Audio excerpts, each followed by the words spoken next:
você vai estar pondo a liberdade dele em risco. Vamos agora ao item número 11 da nossa lista. É muito rápido, tá? Che Guevara, um herói, né? Para muita gente. Muito brasileiro aí ainda vestindo a camisa estampada, né? O rosto, a cara lá do Che Guevara, um herói, um revolucionário, né? Um defensor da liberdade, da revolução e tal. Ok, faça uma pesquisa antes de você falar qualquer coisa, antes de você estampar a foto, a imagem dele na sua camiseta, tá?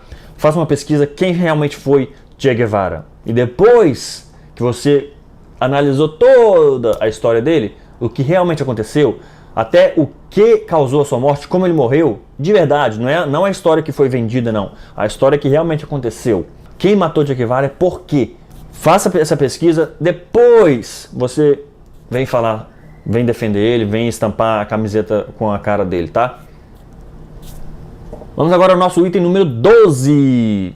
Se qualquer pessoa, cidadã cubana, depois que saiu de Cuba, né, pediu asilo a qualquer outro país do mundo, né, principalmente aqui nos Estados Unidos, se essa pessoa que recebeu asilo e vive no exterior falar publicamente mal do governo, da revolução, do que acontece em Cuba, de todas essas coisas que eu estou falando para vocês aqui agora, essa pessoa, ela é simplesmente banida, literalmente, do país. Ela entra na lista negra do país. Ela não pode voltar mais para o seu país. E se ela tiver ainda parentes, família na ilha caribenha, os seus familiares simplesmente vão perder o emprego, perdem o trabalho e entram também para a lista negra do governo. Eles vão entrar na watch list, na lista de vigilância, de interesses. São pessoas de interesse do governo. Eles vão ser mais cuidadosamente observados de perto.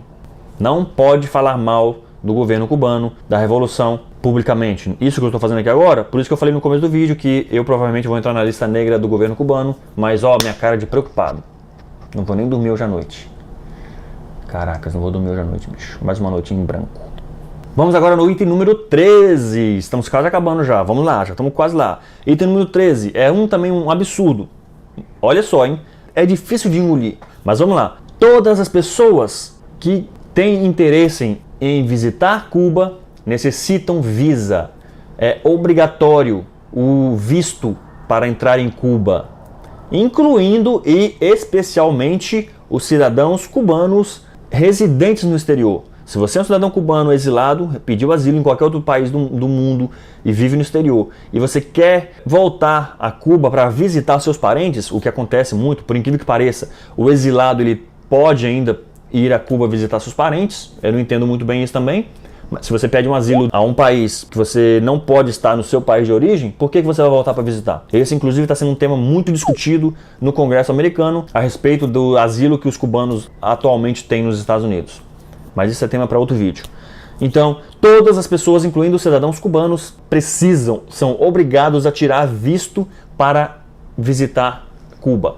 Se você é um cidadão cubano, você tem que ter um passaporte emitido recentemente pelo governo cubano e você tem que pagar uma taxa para pedir. Não é garantido que vai receber, mas você vai ter que pedir um visto para entrar no seu país de origem. Isso mesmo, isso você ouviu. E aí, vai um visto cubano aí? Agora vamos ao nosso 14º item da nossa lista, que muito interessa a nós brasileiros, não é verdade? Carro privado, carro particular. Eu tenho um carro, você tem um carro, nós temos um carro, eles têm um carro, etc, etc. Isso é proibido em Cuba.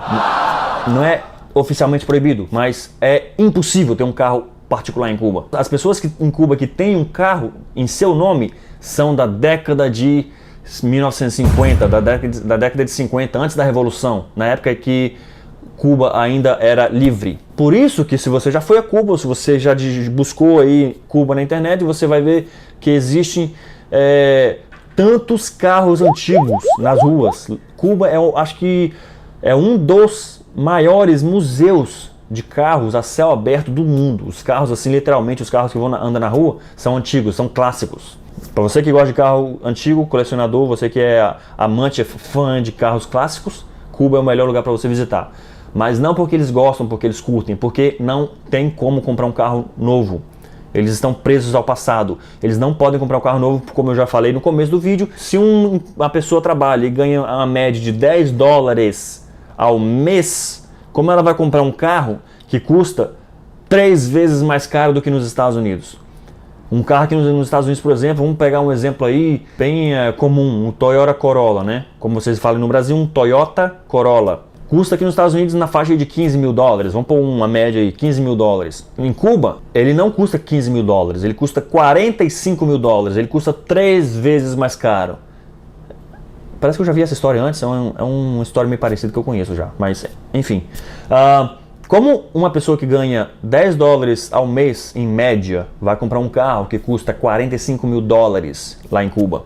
Dólares americanos também. Como? Como se explica isso? Então está indiretamente, não oficialmente proibido, né? Impossível uma pessoa ter um carro lá. Um carro novo, pelo menos. Agora, aos turistas sim. É claro que se você vive em Cuba, se você é um cidadão cubano e você tem um parente que vive fora de Cuba, vive no exterior, se essa pessoa que quiser te fazer uma doação, te mandar um dinheiro para você comprar um carro, pode fazer. A pessoa pode dar um carro de presente. Você pode ter seu carro se você é cubano. Mas isso é muito raro, é muito escasso. Quem que está vivendo no exterior vai querer mandar 45 mil dólares para que seu parente tenha um carro popular lá em Cuba. É mais fácil trazer esse parente seu aqui para os Estados Unidos ou para o país que estiver exilado, né? Muito melhor, muito mais fácil, mais barato. E um fato curioso com carros em Cuba é que os estrangeiros que vivem em Cuba que tem um carro bom, eles são separados do resto pela placa do carro. A placa do carro do estrangeiro diz que ele é estrangeiro, tem uma inicial. É bem nítido, você sabe de longe quando uma pessoa é estrangeira ou não em Cuba.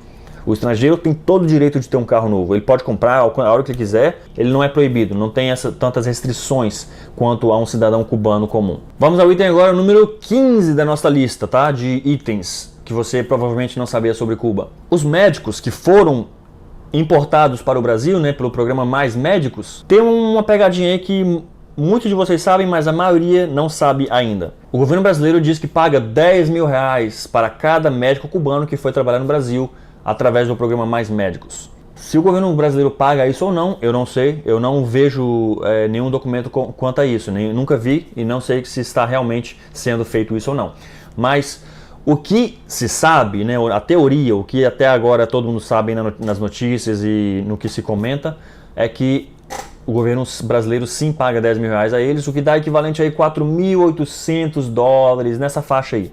4.800, 4.900 dólares, tá? Americanos. Porém, desse dinheiro, o médico que está lá no Brasil trabalhando realmente só recebe 1.245 dólares. Tá aí na faixa aí de 2.500, 2.700 reais. O restante desse dinheiro é repassado à OPAS, Organização Pan-Americana da Saúde. E a OPAS manda esse dinheiro para Cuba, para uma conta em Cuba, e fica lá. Ninguém sabe do paradeiro desse dinheiro. Ninguém quer saber. Originalmente se dizem que eles recebem esses 1.240 e poucos, 1.200 e poucos dólares todos os meses. Porém, há relatos de pessoas em Cuba e de familiares aqui nos Estados Unidos que afirmam com toda certeza, com toda segurança, que os médicos cubanos no Brasil recebem muito menos do que isso na verdade. Desses 1.200 e poucos dólares que dizem receber, que o governo brasileiro diz pagar a eles, eles recebem mais ou menos a metade disso, que dá na casa de 600 dólares ao mês, e a outra metade fica retido em Cuba, né, numa conta em Cuba, que só vai ser devolvido ao médico se ele retornar a Cuba, se ele, depois que acabar o contrato com o governo brasileiro e ele retornar de volta a Cuba. Isso para garantir que ele vai voltar para o país e vai continuar trabalhando ali de escravo, né, para o governo cubano. Porque mais um segredo a vozes, todas as pessoas, todos os cubanos sabem disso, que todas as pessoas que têm oportunidade de sair de Cuba, elas saem, não interessa para onde, vão para onde tiver que ir para depois migrarem para os Estados Unidos. Né? O país sonho dos cubanos é Estados Unidos. O alvo, o objetivo principal de todo cubano é Estados Unidos. Então todos os atletas, todos os médicos, todas as pessoas com habilidades extraordinárias, na primeira oportunidade que elas têm de sair de Cuba, elas vão, não interessa para onde. E de lá elas se viram e vêm para os Estados Unidos. Já houve casos aí noticiados aí no Brasil de alguns médicos do programa Mais Médico que racharam aqui para os Estados Unidos, na primeira oportunidade que eles tiveram. Por que será, né? E o 16º item da nossa lista não é o último de tudo o que acontece lá em Cuba, porém é o último da nossa lista por causa do tempo. Eu selecionei apenas os melhores. O 16º item da nossa lista é o CDR, é o Comitê em Defesa da Revolução. Consiste de pessoas selecionadas pelo governo para vigiarem o seu vizinho. Em cada bloco de cada cidade, de cada região ali, cada estado, o que seria no Brasil estado, né? Mas em Cuba não existe estado, existem províncias, né? Em cada bloco de cada cidade, de cada província em Cuba, no país inteiro, tem pelo menos uma pessoa encarregada pelo governo de vigiar os seus vizinhos, de tudo que eles fazem, do que eles comem, do que eles vestem, do que eles falam, do que eles possuem, de tudo, tudo, literalmente. São totalmente vigiados e controlados. Pelo menos eles dizem oficialmente pelo menos uma pessoa, né? A organização diz que tem pelo menos uma pessoa. Porém, isso é muito maior, esse número é muito maior. Estima-se, né? A população diz que estima-se que está pelo menos em 50%. 50% da população de Cuba pertence à CDR, a Comissão em Defesa da Revolução. Então lá, basicamente, é como se você aí no Brasil tivesse que pensar: eu não vou falar sobre tal assunto com o fulano porque eu não sei se ele realmente é meu amigo ou se ele é um membro da CDR e vai me denunciar depois. E esses membros da CDR, eles são recompensados, eles recebem recompensa por cada denúncia que eles fazem. Cada denúncia que eles fazem de alguém, de um cidadão, eles recebem recompensa, como cruzeiros grátis pelo Caribe, né, nos barcos do governo, recebem hospedagem grátis em hotéis mantidos pelo governo, recebem certas regalias, né, que são coisas, são privilégios para poucos. E além ainda dessas pessoas que são pertencentes à CDR, que são pessoas físicas, vizinhos, pode ser qualquer pessoa na rua que você estiver caminhando e conversando, que você encontrar na sua frente, existe também as pessoas que você não vê, as ocultas. Porque em cada chamada telefônica, cada vez que uma pessoa liga para Cuba de fora, não interessa se a pessoa que está chamando é cidadão cubano ou se é estrangeiro, não interessa. Qualquer chamada do exterior para dentro de Cuba, ela é monitorada, é vigiada. Cada palavra dita, cada respiração, cada pensamento que você tiver no telefone está sendo monitorado. Você que achava que o Brasil foi vítima da NSA, da National Security Administration aqui dos Estados Unidos, né? Que o governo americano estava vigiando, aí, espionando vários países do mundo, inclusive o Brasil, você não sabe de nada, inocente. Você não conhece ainda o sistema de vigilância do governo de Cuba. Como vocês acham que eles conseguem manter a segurança e o poder por mais de 50 anos? Como?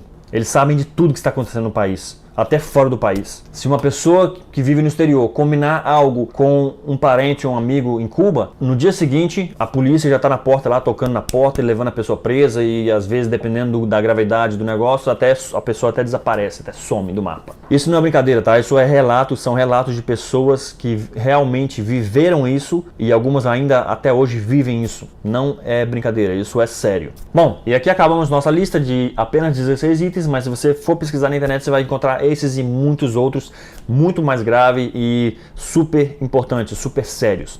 Isso é só uma pequena amostra, tá? Eu estou tentando pelo menos abrir um pouquinho da visão dos olhos aí de quem ama Cuba, de quem ama o socialismo, de quem admira esse país, admira o governo, essa forma de governar, defende o governo, defende os seus governantes e defende essa ligação que esse país tem com o Brasil. A presidente brasileira e o governo brasileiro convidando esse líder cubano para o Brasil, para encontro, a reunião, seminário, congresso do Fórum de São Paulo, deixa o líder cubano se hospedar na Granja do Torto, na residência oficial da Presidência da República, coisa que nenhum outro chefe de Estado de nenhum outro país do mundo teve esse privilégio. A residência é reservada apenas para a presidência brasileira. O líder cubano foi o único que teve o privilégio de se hospedar nessa residência. Depois de estar lá já implantado lá de hóspede, ainda ofereceu almoço lá, jantar, não sei, churrasco.